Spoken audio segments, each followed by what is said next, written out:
आसलते हाग्रामाया बिजेपिनिफ्राय बिजेपिजों दा एलायन्स दङमोन बे एलायन्सनिफ्राय होखारजानानै लाजिनायनि जा पर्दा बे पर्दाखौ बाहायनो थाखायसो बे सोदोबखौ बाहायदों हाग्रामाया क'क्राझाराव मोनसे देरहागोन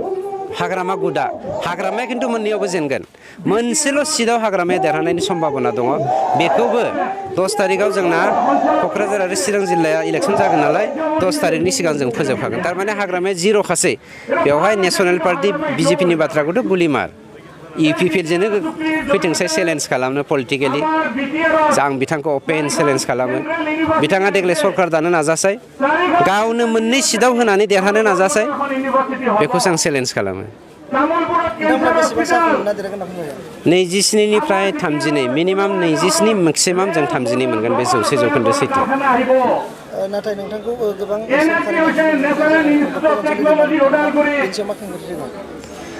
डक्टर अनजलि दैमारि बिथांजोआ रामायणाव सासे खुजिबुरि होननाय दङ नङा होमबा बे खुजिबुरिनि केरेक्टारखौ लानाय बर' हारिनि सासे खुजिबुरि बेनिख्रुइ साबसिन आं एक्सप्लेनेसन होनो हाला অসমীয়াৰ সন্মানৰ যোগ্য ডক্টৰ ভূপেন হাজৰিকাৰ কাৰণে সাংস্কৃতিক প্ৰকল্পৰ কাৰণে প্ৰস্তাৱ লোৱা হৈছে এইটো কি বেয়া হৈছে নেকি दिनैनो दुध का दुध पानी का पानी प्रमाण हो गया नंगौना नङा दिनै माबायावहाय बाक्सा जिल्लायाव कमप्लिटलि हाग्रामाखौ बिपिएफखौ सापर्ट होनाय सासे बियानो गैला सानैसो दङ आरो जोंना जोंनि बिदा गेदेर मा बर'मोनलाय धीरेन बर'जों सानैसो दङ आं बेखौबो नोंथांमोननि सिगाङाव साननैसो उनावनो सारप्राइज देखायनो थांगासिनो दङ जोबनायनि लामायाव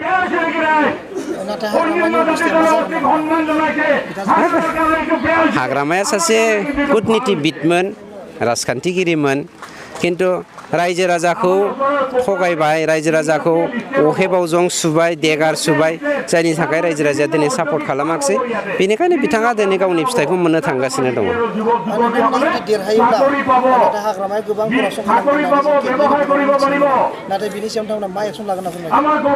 धामाका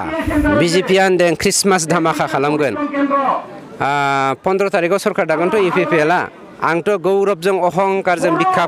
बिखा माने फोरदाननानै बुंनो हायो इउपिपिएलआ 15 डिसेम्बराव सरकार दागोन आरो सरकार दानायनि उनाव हाग्रामाल' नङा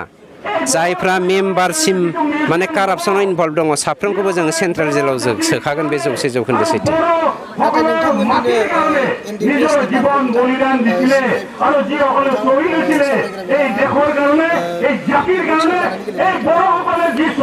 सावरायग्रायाथ' थाखानि उन ओंखारग्रा सासे दैदेनगिरिसो बिथाङा दा रियेलाइज जादों आंनि माने सिलेक्सना मिस्टेक जादों होननानै बिथाङा रियेलाइज जानायनि बाथ्राखौ मोनफैगासिनो दङ माने अपेन डोर पलिसि दंखायो जोंहा इउपिपिएल पार्टिया सावरायग्राया जुदि दिनै फैयोब्ला जों सावरायग्रानि थाखायबो दरजाखौ खुला दोनदों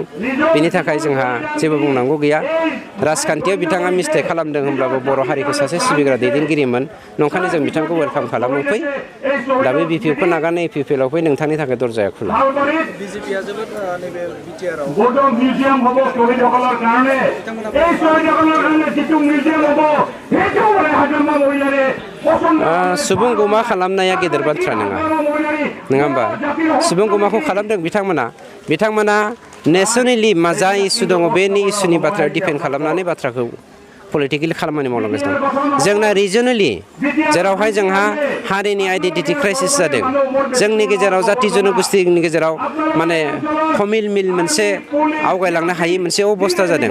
बेनिखायनो लास्ट 17 बोसोराव बिपिएफजों भैरा सरनियाजों जा बर' पलिटिकेल पार्टिखौ लाबोनानै जोंनि गेजेराव जोंखौ सोखावदों जोंनि गेजेराव असान्ति सृष्टि खालामदों बेखौ दाफुंफुनायनिनो जोंनि इउपिपिएल हान्जानि मेइन स्ल'गान जायनि जाहोनाव जों होनदों सकलो जाति जनगोष्ठीर कारणे हम अधिकार हम उन्नयन हम बिकास बे हम अधिकार हम उन्नयन हम बिकासनि थाखायनो जों नोजोर बोनानै